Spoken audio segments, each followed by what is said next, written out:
The wind cut through forward operating base granite like a blade, carrying snow that stung exposed skin and reduced visibility to 20 meters. Temperature gauges read -22°C. Christmas Eve in the mountains meant frozen water lines, diesel that refused to cooperate, and a sky that pressed down like a lead blanket. Staff Sergeant Dylan Nolan stood in the motor pool, watching his team load gear into 3 Humvees. 8 years of leading SEAL operations had taught him to trust his instincts, and tonight those instincts screamed that something was wrong. Not the mission itself, a routine deep reconnaissance sweep along the border ridge, but the last-minute addition to his roster. She stood apart from the others, a solitary figure in standard winter combat gear, Lena Ward. The name meant nothing to him. The file he'd received 3 hours ago contained even less. Basic qualifications, a single deployment notation with location redacted, and orders signed by someone 2 levels above his commanding officer. "Sir, we're loaded," Corporal Marcus Webb called out, his breath forming clouds in the frigid air. "Except for the extra." Nolan caught the tone. His team had already decided what they thought of their newest member. Private First Class Jackson Briggs stood near the second vehicle, arms crossed, radiating contempt. At 24, Briggs was the youngest of the group, but carried himself with the swagger of someone who'd survived 3 combat rotations. "This is a joke, right? We're heading into hostile territory with someone who probably can't even carry her own pack." "Lock it down, Briggs," Nolan said, but his heart wasn't in the reprimand. He shared the sentiment, if not the delivery. Lena approached the vehicles with measured steps. Her gait suggested someone accustomed to moving through difficult terrain, but that could mean anything. She carried an older model M24 rifle case, unusual, given that most operators preferred the newer systems, and a pack that seemed lighter than standard loadout. "Ward, you're in the second vehicle," Nolan directed. "Stay out of the way and follow orders exactly as given." She met his eyes for a moment. That was when he noticed it, something in the way she looked at him. Through him. Past him. Not the nervous energy of a rookie. Not the eagerness to prove herself. Just a flat, measuring gaze that reminded him of looking down a scope. Then she nodded once and moved toward her assigned position. Sergeant Kyle Patterson, the team's designated marksman, watched her stow her gear. That rifle case, M24, nobody uses those anymore. "Maybe it's all she could get," Briggs muttered. "Probably pulled it from a museum." Webb laughed, then caught Nolan's warning glance and fell silent. They rolled out at 1800 hours, 3 vehicles cutting through snow that had already buried the road markers. Inside the lead Humvee, Nolan reviewed mission parameters on his tablet. Simple enough. Move to Observation Point Silver. Maintain overwatch for 48 hours. Document any unusual enemy movement. Return. Christmas would pass in a frozen hole, watching an empty valley through thermal scopes. Through the radio, he heard Briggs in the second vehicle. "So, Ward, what's your specialty? Coffee runs? Paperwork?" No response. "Come on, don't be shy." What made them think a deployment virgin belongs on a SEAL recon? Still, nothing.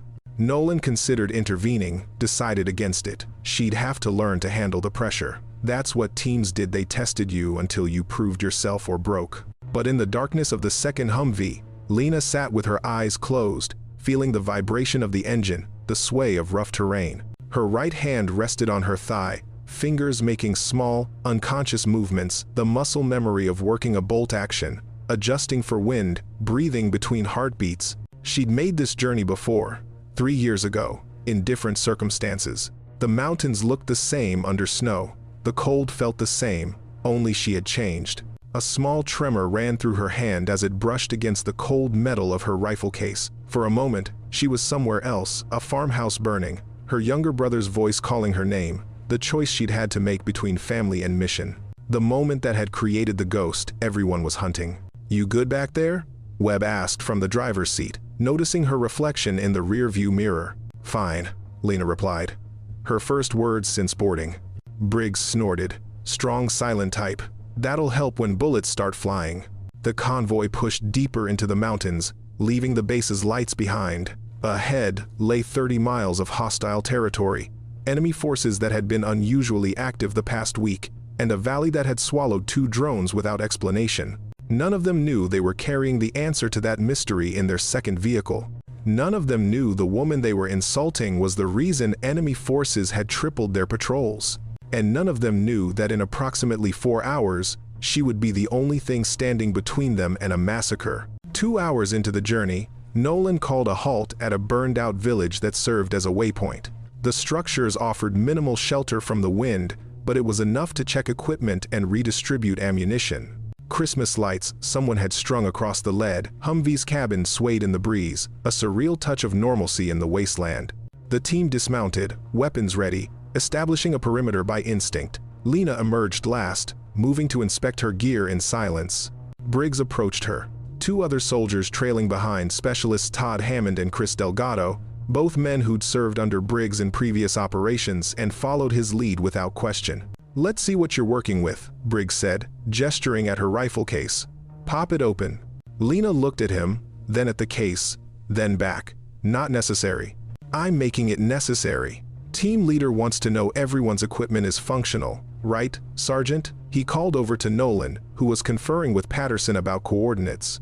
Nolan glanced over, caught in an uncomfortable position. Standard protocol did require equipment verification, but the way Briggs was handling it crossed lines. Still, maybe it would settle things. "Show us your weapon, Ward." She knelt, opened the case with practiced efficiency. The M24 inside was clearly old. The stock showed wear from years of use. The barrel had been re-blued multiple times, and the scope was a model that predated current issue by at least a decade. Hammond whistled low. "That thing belongs in a display case."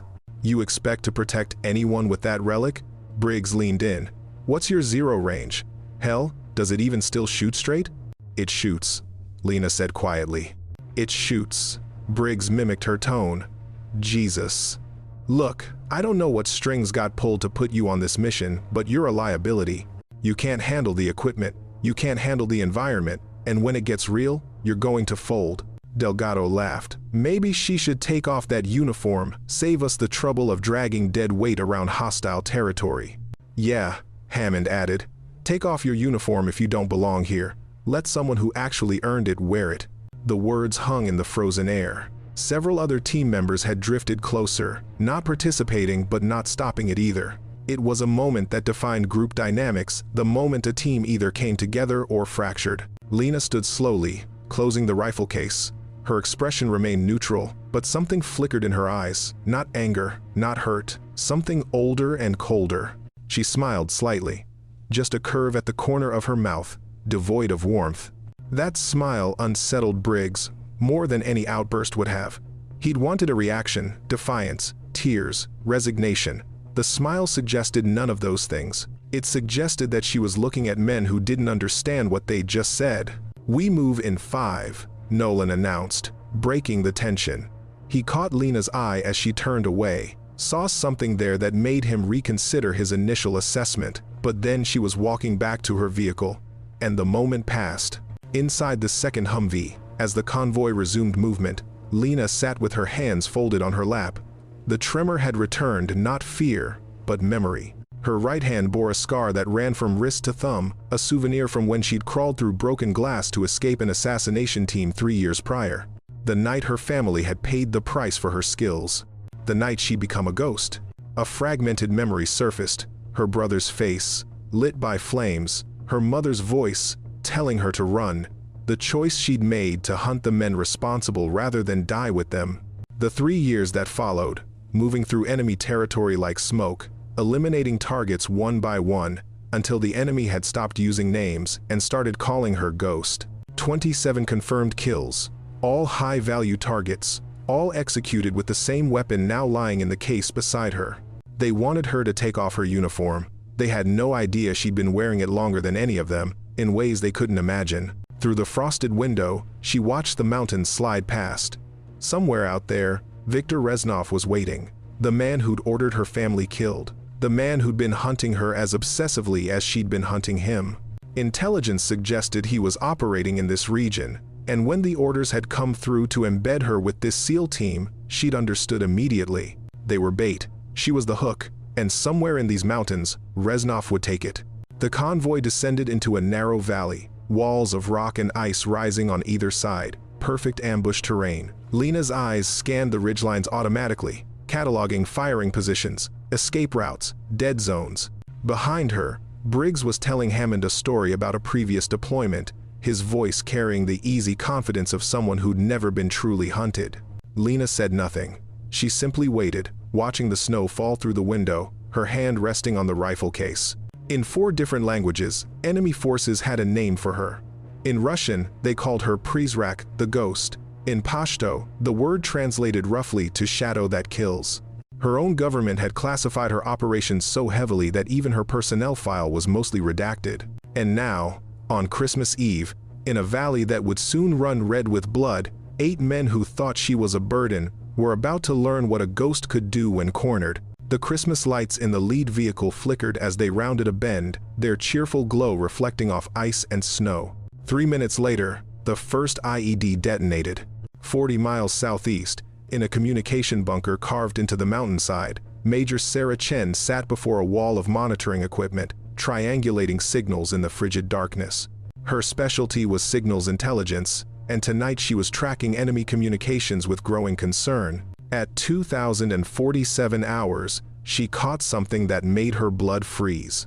The transmission was brief, encrypted with a cipher her team had only partially broken. But 3 words came through clearly in Russian: woman, American, tonight. Chen immediately routed it to FOB Granite's command center. Within minutes, she had Lieutenant Colonel Frank Morrison on secure line. "Sir, we're intercepting chatter about a female American operative. Multiple enemy units are coordinating." "Chen, there's no female operative in that sector. Nolan's team is all male except for 1 support specialist who shouldn't even be Morrison." Stopped mid-sentence. "Ward." "Sir?" "The addition to Nolan's roster came down from above my clearance level.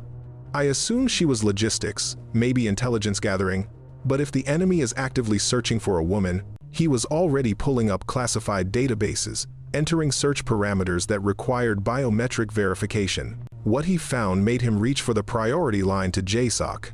Chen, still listening to intercepted communications, heard another transmission. This one was clearer. Target, possibly in convoy.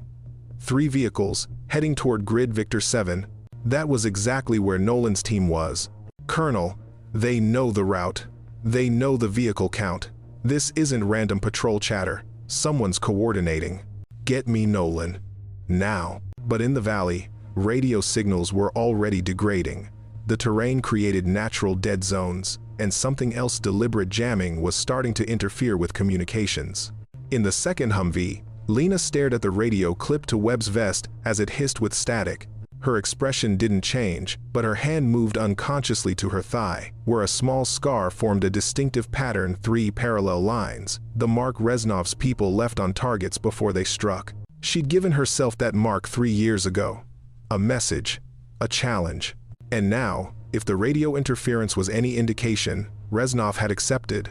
"Anyone else losing signal?" Webb asked, tapping his radio. Patterson's voice came through, broken and distorted. "Terrain, normal. When we static swallowed the rest." Briggs frowned. "We've run this route before, never had jamming this bad." Lena spoke for the second time since they'd departed. "It's not the terrain." All 3 men in the vehicle turned to look at her. "What?" Briggs demanded. "Active jamming. Targeted. They know we're here." She said it calmly, stating a fact rather than raising an alarm. "Bullshit," Briggs said. "This is a routine patrol. Nobody's." The world exploded. The IED was perfectly placed at the valley's narrowest point. The lead Humvee, carrying Nolan and half the team, rolled over the buried explosive at exactly 2,103 hours. The blast tore through the vehicle's undercarriage, lifting 2 tons of steel and armor into the air. Lena was already moving before the sound wave hit their vehicle. Her hand shot out, grabbing Webb's vest and yanking him down as the windshield exploded inward from heavy machine gun fire. Glass shards filled the air like horizontal snow. Briggs shouted something incoherent. The vehicle swerved, tires struggling for purchase on ice. "Out!" Lena's voice cut through the chaos. "Get out now!" She kicked open her door and rolled into the snow, her rifle case somehow already in her hand. Around her, the ambush unfolded with military precision. Muzzle flashes lit up both sides of the valley, at least 20 positions. Staggered heights, interlocking fields of fire. Classic kill box. The Christmas lights on the lead Humvee sparked and died. Ammunition in the burning vehicle began cooking off, adding to the chaos. Webb stumbled from the driver's side, weapon up, trying to identify targets. Where the hell are they all? A round caught him in the shoulder, spinning him into the snow. His body armor stopped the penetration, but the impact was enough to knock him unconscious. Briggs and Delgado made it out of the vehicle, taking cover behind the engine block as rounds punched through metal. The third vehicle, carrying Patterson and the rest of the team, had managed to reverse 15 meters before a second explosion disabled it. They were trapped in a 200-meter stretch of valley, pinned down by a force that had clearly been waiting for them. No cover except burning vehicles. No reinforcements for at least 2 hours. Radio still jammed. Nolan, his face bloody from flying debris. Army crawled away from the lead vehicle. Fall back to Vehicle 3. Establish perimeter. But falling back meant crossing open ground. The instant Hammond tried, machine gun fire from the eastern ridge stitched the snow around him. He dove back behind cover, breathing hard. "We're pinned!" Patterson shouted from the rear vehicle. "They've got us zeroed!" That's when Briggs realized something. Where's Ward? He looked around frantically. The woman who'd been in their vehicle, who couldn't possibly handle combat, who they'd told to take off her uniform, she'd vanished. Probably ran. Delgado spat. Figures. Nolan tried the radio again. Nothing but static. He assessed their situation with brutal clarity. 8 men, 2 wounded, ammunition sufficient for maybe 30 minutes of sustained fire. Enemy force of unknown size with superior position. This was how teams got wiped out. The enemy knew it too. Through the screaming wind and gunfire, a voice called out in English with a heavy accent. "Americans, you are surrounded. Drop weapons." Briggs recognized the tactic. They wanted prisoners, intelligence, leverage. That meant they weren't just random insurgents. This was a planned operation. "Hold positions," Nolan ordered. "Nobody surrenders." Another burst of fire. Patterson's rifle was shot from his hands, the impact breaking 2 fingers. He fell back, cursing, clutching his hand. Then something changed. From somewhere in the darkness, far above the battle, came a sound Nolan knew intimately. The flat crack of a precision rifle, different from the sharp rattle of assault weapons or the heavy thump of machine guns. One shot. On the western ridge, an RPG gunner who'd been positioning for a shot on the third vehicle jerked backward, his weapon tumbling down the slope, dead before he hit the ground. The enemy fire faltered for just a moment, confusion in their ranks. 2 seconds later, another shot. An enemy sniper, hidden in rocks 400 meters north, never fired again. 3 seconds after that, the machine gun position that had been shredding their cover went silent as its operator slumped forward. 3 shots, 3 kills. In a blizzard, at night, across distances that were barely possible with modern equipment. Nolan's head snapped toward the sound's origin. Who the hell? Briggs, pressed against cold metal, felt ice in his stomach. He looked at the spot where Lena had been, then at the ridgeline, then back. "No way," he whispered. "No fucking way." But the pattern of fire told a story. Someone with intimate knowledge of combat tactics was systematically eliminating their attackers' key assets. Not random shots, not suppressing fire. Surgical removal of specific threats in precise order. Anti-armor, sniper, machine gun. The enemy, so confident moments ago, was now spreading out, seeking the new threat. Their coordinated assault had dissolved into confusion, and in that confusion, Nolan saw their chance. Patterson, Hammond, lay down suppressing fire on the eastern positions. Everyone else, with me. He keyed his radio, hoping against hope that whatever jamming was in place had a range limit. Granite, this is Viper 1. We are under heavy attack at Grid Victor 7. Request immediate QRF and air support. Multiple casualties. Static. Then faintly. Viper 1. Read. Say again. At least they'd heard something. Another shot rang out. An enemy fighter who'd been trying to flank their position dropped into the snow and didn't move. Briggs stared into the darkness, trying to spot the shooter. Nothing. Just blowing snow and shadows. "Who is that?" Hammond gasped, changing magazines with shaking hands. Nolan didn't answer, but deep in his gut, where instinct lived, He was beginning to understand. The person they'd brought along as dead weight.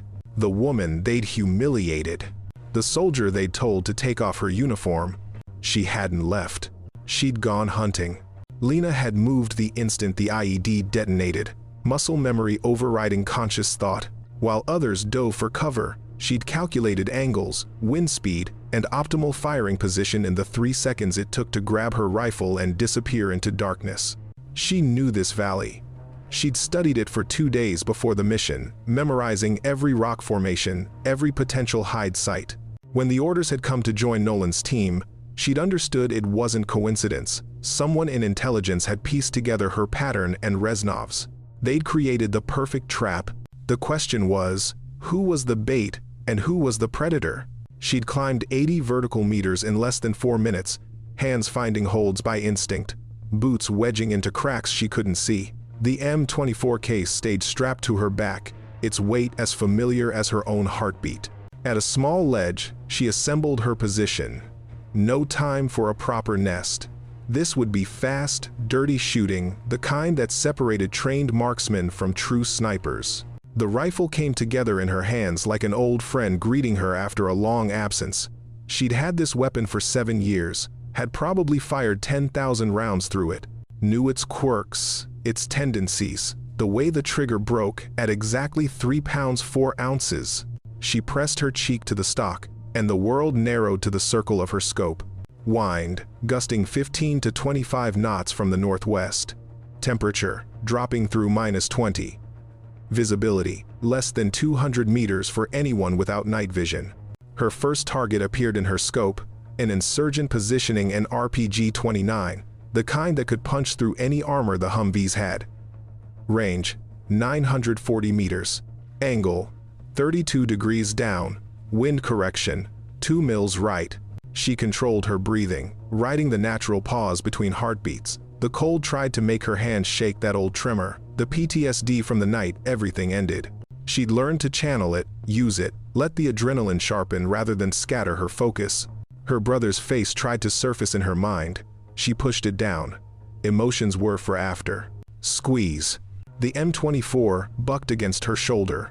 Through the scope, she saw the RPG operator's head snap back. He fell sideways, weapon unfired. She worked the bolt, the metallic snick-snack absorbed by wind, and was already acquiring her second target before the first body hit the ground.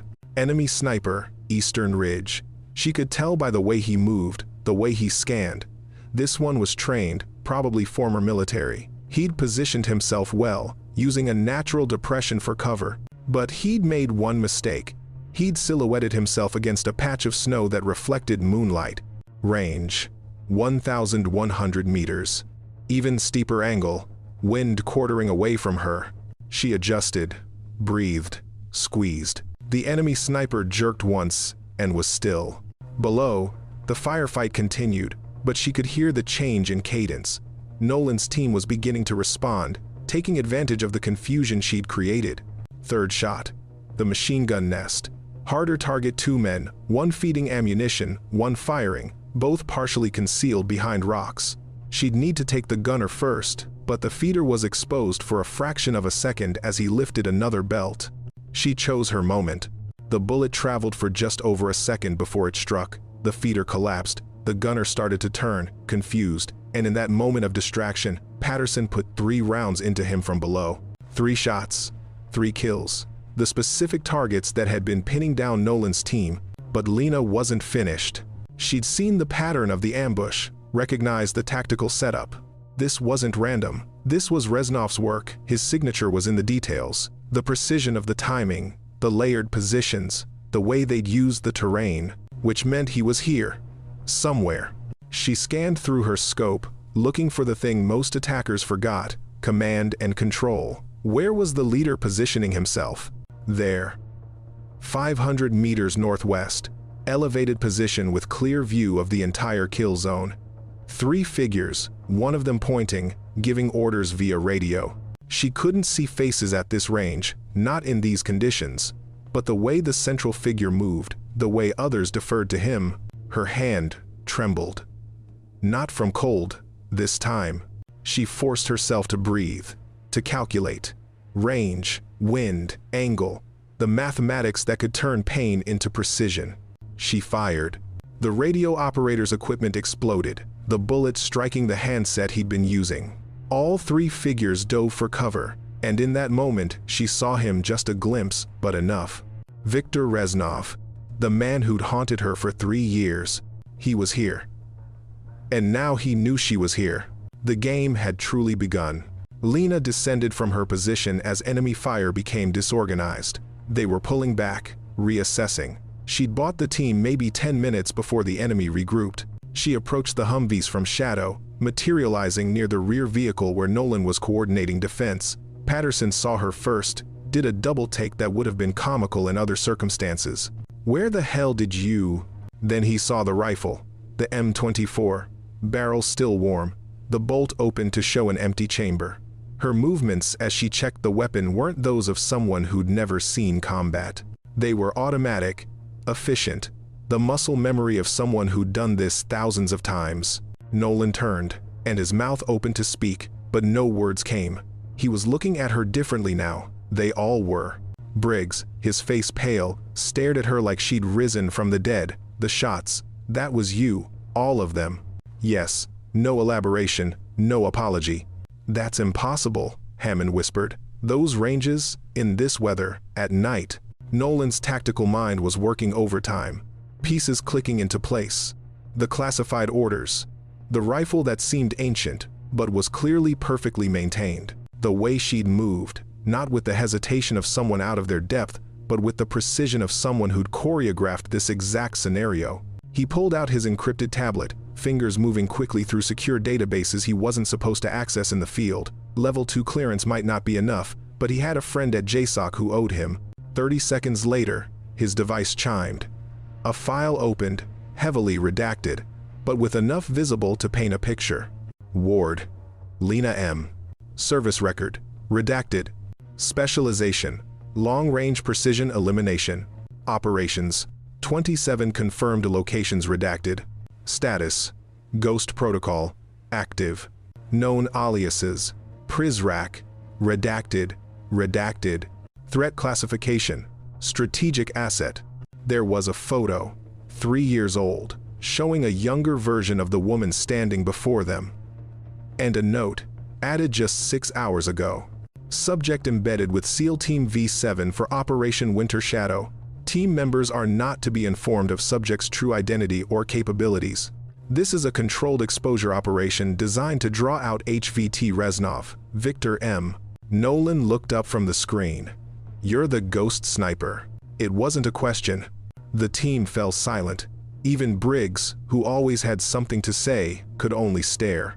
"Ghost sniper?" Webb asked, consciousness returning after the shoulder wound. The ghost sniper? The one who he stopped.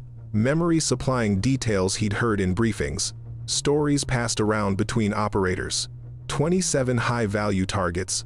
3 years. Never captured. Never identified. Holy shit. Lena met Nolan's eyes. "I didn't come here for recognition. I came here to finish this." "Finish what?" But even as he asked, Nolan was connecting dots. The enemy's specific knowledge of their route. The coordinated ambush. Reznov. "He's here for you. We're here for each other." Her voice carried a weight that made the temperature seem colder. 3 years ago, Viktor Reznov ordered an operation that killed my family. I've been eliminating his network piece by piece since then. He's been hunting me just as hard. Tonight was inevitable. "Jesus Christ," Briggs breathed. "You're not a rookie. You're the mission." "No," Lena corrected. "You're the mission. I'm the weapon they're pointing at a target, and that target just played his first move." Nolan's jaw tightened. Being used as bait without knowledge or consent violated every principle of command, but recriminations could wait. What's his next move? He'll regroup, bring more forces, try to overwhelm through numbers. He knows I'm limited by ammunition and angles. But more importantly, she looked toward the northwest ridge where she'd spotted Reznov. He'll want to finish this personally. I've made it personal for him, just like he did for me. Patterson, nursing his broken fingers, shook his head in disbelief. "We told you to take off your uniform." The faintest smile touched Lena's lips, the same one that had unsettled Briggs hours ago. I've earned this uniform more than most. I just didn't wear it the same way. How many rounds do you have left? Nolan was already shifting into tactical mode. 47. Radio? Still jammed. They'll keep it up until they're ready to move again. Reinforcements? 2 hours minimum, maybe more in this weather. Nolan processed the situation. They were still pinned down, still vulnerable, but now they had something they didn't have before. Someone who understood exactly what they were facing. All right, he said. Here's what's going to happen. You're going to tell me everything about Reznov's tactics, his patterns, his weaknesses, and then we're going to set a trap of our own. Lena nodded slowly. For 3 years she'd worked alone, trusted no one, needed no one. It felt strange to be part of a team again. But as she looked at the men around her, men who'd insulted her hours ago and were now listening to her every word, she realized she wasn't alone anymore. And maybe that would make all the difference. The next 20 minutes became a masterclass in tactical coordination.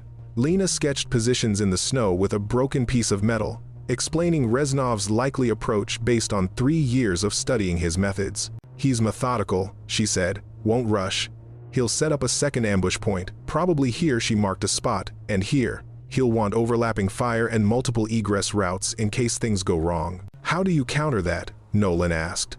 You don't counter it. You make him think his plan is working, then collapse the trap inward. She drew new lines. We need to split the team. 3-man element moves to this position. She indicated a cluster of rocks 30 meters west and draws their attention.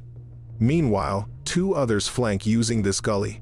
It's exposed for about 15 meters, but if we time it with my fire. Nolan saw it immediately. You pin them down, we maneuver. Exactly. Briggs, who'd been silent since the revelation, spoke up. You're asking us to trust that you can keep multiple firing positions suppressed while we're exposed. Yes. He stopped, looked at her, really looked at her for the first time. Not at a rookie who didn't belong, but at someone who'd survived 3 years alone in hostile territory, someone who'd eliminated targets that entire strike teams had failed to reach. Okay, yeah, I'm in. The plan came together quickly. Patterson, despite his broken fingers, volunteered for the flanking element along with Delgado. Hammond and Briggs would form the bait element. Webb, still groggy from his wound, would maintain their perimeter and protect their vehicles. Nolan would coordinate overall, but everyone understood Lena was calling the shots. They moved into position just as enemy fire resumed probing shots, testing their defense.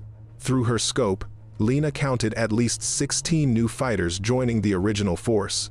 Reznov wasn't just regrouping, he was bringing overwhelming numbers. Contact, Patterson whispered into his radio. East Ridge, 4 tangos moving to flank. I see them, Lena responded. She was positioned behind a fallen boulder, using the Humvee's wreckage to obscure her muzzle flash. 30 seconds.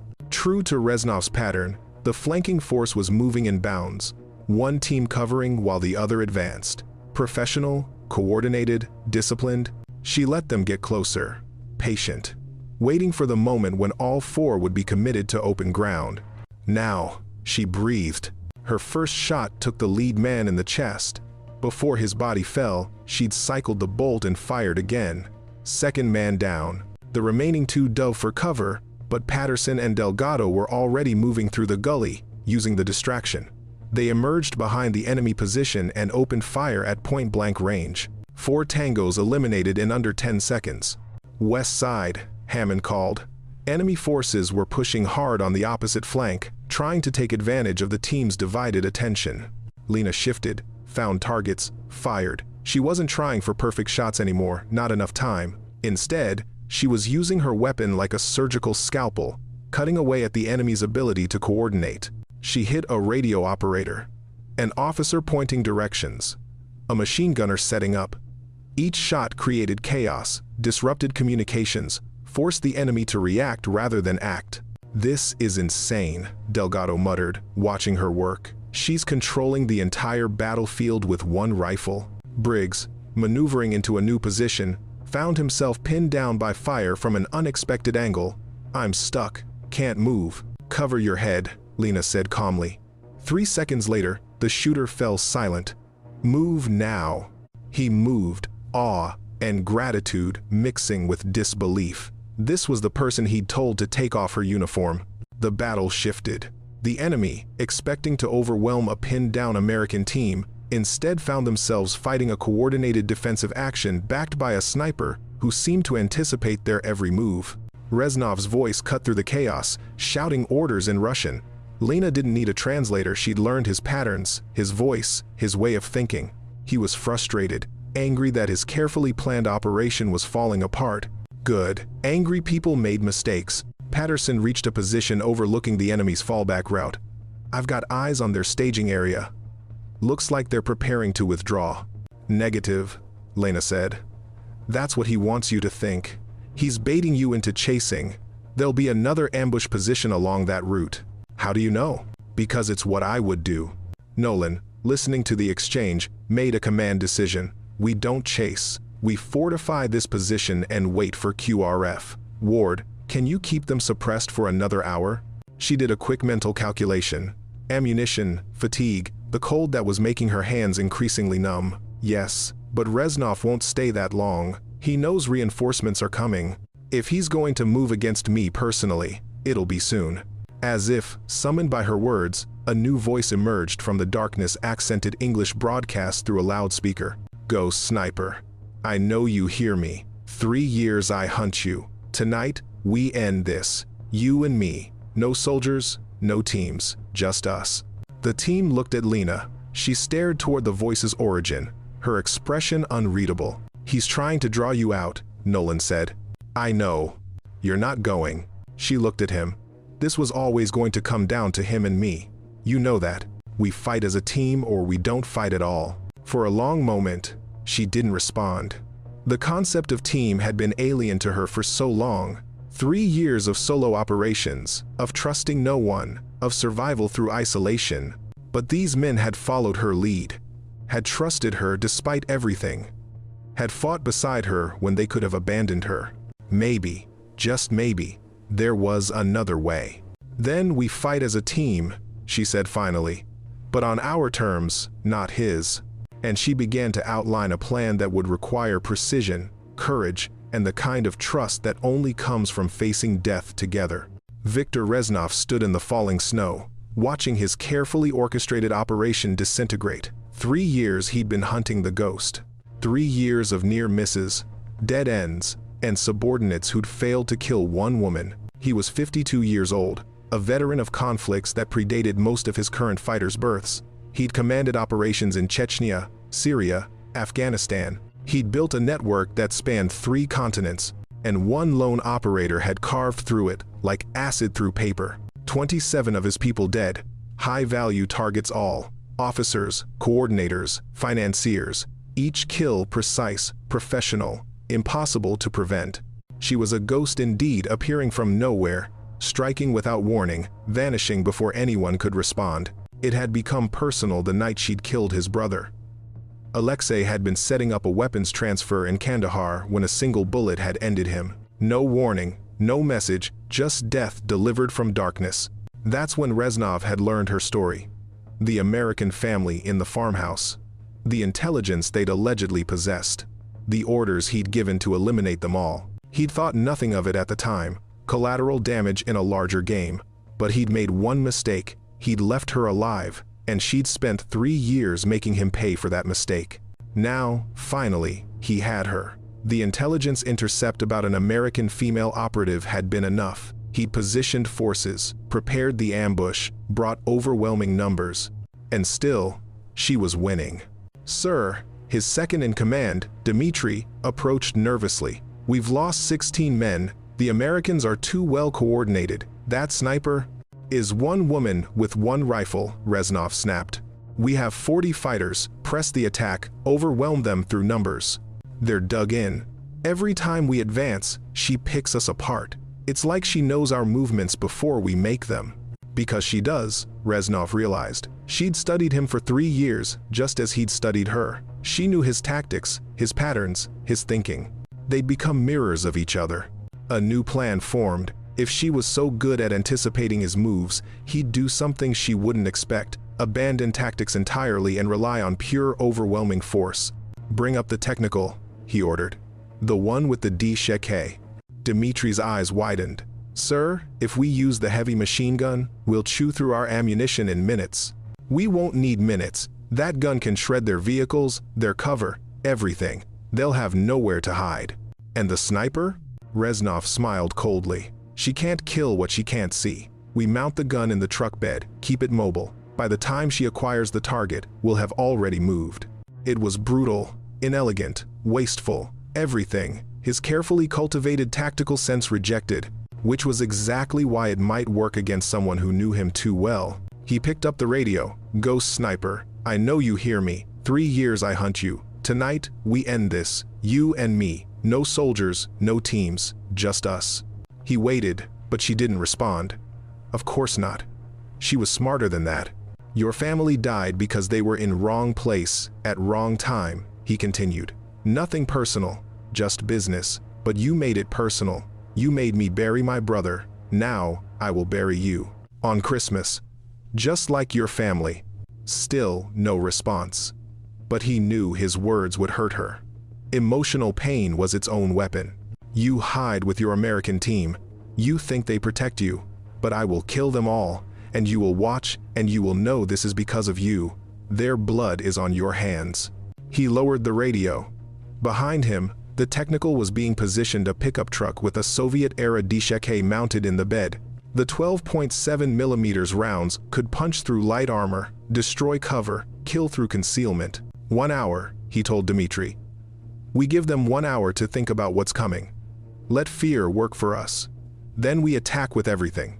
Dimitri nodded and moved away to relay orders. Reznov remained standing in the snow, staring toward the burning Humvees. Somewhere in that darkness, she was watching him through a scope. He could feel it, the weight of her attention. Merry Christmas, Ghost, he whispered. Yours will be the last shot I ever hear. Lena's plan was elegant in its simplicity and brutal in its requirements.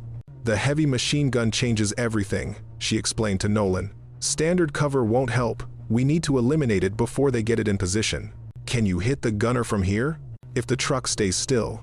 But Reznov's smart. He'll keep it mobile, use shoot and scoot tactics. She paused. Which means I need to get closer. Much closer. That's suicide. It's necessary. She met his eyes. He's expecting me to do one of two things. Stay hidden and try to counter with long-range fire, or accept his challenge and meet him alone. He won't expect me to take the fight to him with support. What kind of support? Distraction. I need you to draw their attention. Make them commit to attacking your position. While they're focused on you, I'll move to a forward position and take out the technical before they can use it. Briggs, listening, shook his head. That's not a plan. That's a hope dressed up in tactics. Do you have a better option? No one did. They spent the next 40 minutes preparing. Lena redistributed her remaining ammunition, 33 rounds now. She took the 20 she judged most accurate, leaving the rest with the team. Patterson gave her his night vision scope. She declined, explaining that her eyes were already adapted to darkness and the scope would limit her peripheral vision. When you see the technical move into position, she told them, that's your signal. Lay down everything you have. Make them think you're panicking, making a desperate stand. Keep their attention on you. And you? I'll be where I need to be. As she prepared to move, Briggs stopped her. Ward, Lena, he struggled with words. I'm sorry. What I said earlier, what we all said. She looked at him, this young soldier who'd humiliated her, who was now willing to risk his life on her plan. You didn't know, and I didn't correct you. Let's leave it at that. If we get out of this, when we get out of this, you can buy me a beer and tell me I look good in uniform. A ghost of a smile. Deal? Deal. She moved into the darkness, carrying only her rifle, 1 magazine, and a knife. The cold was savage now, well below -25. Her breath crystallized instantly. The wind cut through her gear like it wasn't there. But cold had become familiar. Cold was where she'd lived for 3 years. She paralleled the enemy's position, moving through terrain that should have been impossible to navigate silently. Every step was calculated, weight distributed to avoid sound, breathing controlled to minimize vapor clouds. 400 meters. 300. Through breaks in the snow, she could see the technical being positioned. The Disheshke's massive barrel pointed toward the American position. Gunner and loader were climbing into place. She found her spot a depression in the rocks, barely enough to shelter her body. Range to target, 220 meters. Exposed approach on all sides, no fallback position. This was what they called a suicide stand. She settled in, pressing her body into frozen stone, and waited. The attack came at 2,338 hours. Reznov's forces opened up with everything. Assault rifles, machine guns, grenades. The Technical started its engine, beginning its run toward the American position. Nolan's team responded with desperate intensity, exactly as planned. Tracers cut through the night. Explosions lit the valley. Amid the chaos, no one noticed the lone figure 200 meters away, sighting down a battered M24. Lena found the gunner in her scope. He was swiveling the DSK toward the Humvees, seconds from opening fire. Range, 218 meters. Wind, gusting 25 knots quartering left. Target, moving at approximately 15 kilometers per hour. Angle, 12 degrees down. Her hands were numb. The old tremor was back, worse than before. The cold, the stress, the memories, everything fighting against the impossible shot she needed to make. Her brother's face surfaced, his voice, "You can do this, Lena." Her mother, "You're stronger than you know." The family she'd failed to save, the years of hunting, the choice to become a ghost rather than grieve, all of it crystallized into this moment. She breathed out slowly, riding the space between heartbeats. Squeezed. The gunner jerked backward, falling from the truck bed. But the loader immediately moved to take his place. She cycled the bolt, found him in the scope, fired again. He fell. The truck swerved, driver panicking, trying to locate the threat. Third shot. She put it through the engine block. The Technical rolled to a stop, steam billowing from the hood. Now. Nolan's voice over the radio. "Push them." The SEAL team surged forward, taking advantage of the confusion. Without the heavy gun, the enemy's advantage evaporated. But Lena's work wasn't finished. She saw him, then Viktor Reznov, recognizable by his movements, by the way others deferred to him even in chaos. He was falling back, trying to reorganize his forces. She tracked him with her scope. After 3 years, after 27 kills, after everything she'd lost, and everything she'd become, here he was. Center mass. An easy shot. Her finger tightened on the trigger. But Reznov dove behind cover at the last instant, her bullet sparking off rock where his head had been. He'd sensed her attention, reacted with the instincts of someone who'd survived countless firefights. "Ghost," his voice carried across the valley. "I know where you are now." He was moving, flanking, bringing fighters with him, coming for her. She had 13 rounds left, against at least 8 men. The mathematics were simple and brutal. She keyed her radio. "Contact, east side. I'm compromised. Don't break your advance." "Ward, pull back," Nolan ordered. "Negative. If I move, he escapes. This ends tonight." She could hear them arguing over the radio, but she'd already shut it off. This final confrontation had always been hers alone. Reznov's men appeared, spreading out, weapons ready. They were good, moving in coordination, checking corners, covering each other. She took the first one at 100 meters, the second at 80. The third stumbled into her line of sight and died before he understood his mistake. But each shot revealed her position more clearly. Return fire began impacting around her. Chips of rock flying, the air filled with the crack of passing bullets. 7 rounds left. She shifted position, low crawling through rocks that tore at her uniform. A grenade exploded where she'd been 3 seconds before. Found new cover. Acquired target. Fired. 4 rounds. The mathematics were catching up to her. And then she saw him, Reznov, 30 meters away, rifle raised. They spotted each other simultaneously. Time seemed to stretch. 2 snipers, 2 hunters, 2 people who'd made killing their art form. Each had destroyed the other's life. Each had spent years preparing for this moment. They fired together. Her bullet struck his rifle, shattering the upper receiver. His bullet grazed her shoulder, burning through gear and flesh. Both rifles were useless now. They stared at each other across the frozen distance. Then, by unspoken agreement, both dropped their ruined weapons and drew knives. Finally, Reznov said, "Face to face." Lena said nothing. Words were meaningless now. They came together in the snow, two people fighting for very different reasons but with the same intensity. He was bigger, stronger, more experienced in hand-to-hand. She was faster, driven by 3 years of focused rage. The fight was savage and brief. Neither gave quarter, neither asked for it. In the end, it came down to a simple truth. Reznov had built an empire and lost pieces of it, but Lena had lost everything and built herself into a weapon. She was more dangerous.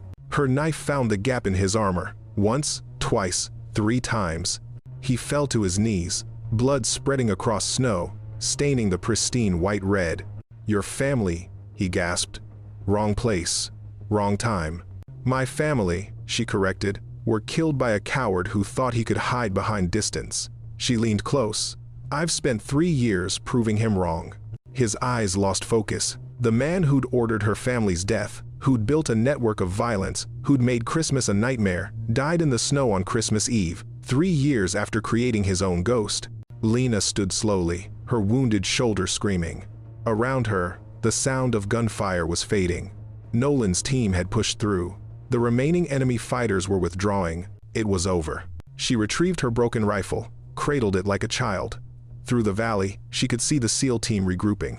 Briggs was waving, shouting something she couldn't hear over the wind. She started walking toward them, each step an effort. The adrenaline was wearing off, leaving only pain and exhaustion, and the hollow awareness that the purpose that had driven her for 3 years was gone. What came after vengeance? She didn't know, but as she reached the team, as they formed a protective circle around her, as Nolan called in casualty reports and extraction, she realized something. She wasn't alone anymore. And maybe that would be enough. The QRF arrived 40 minutes later, 2 helicopters full of Marines and a combat medic who immediately began treating wounds. Lena's shoulder required 37 stitches, but the medic said she'd been lucky.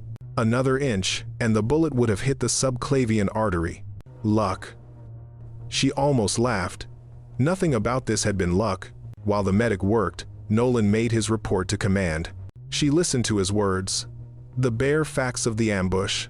The casualties: 1 SEAL, dead in the initial blast, 3 seriously wounded, and the assistance rendered by an embedded specialist that prevented total unit loss. He wasn't throwing her under the bus or making excuses, just stating facts. When he finished, he handed her the radio. "They want to talk to you." The voice on the other end belonged to someone several pay grades above her. "Agent Ward, are you mobile?" "Yes, sir." "And Reznov?" Confirmed Kia.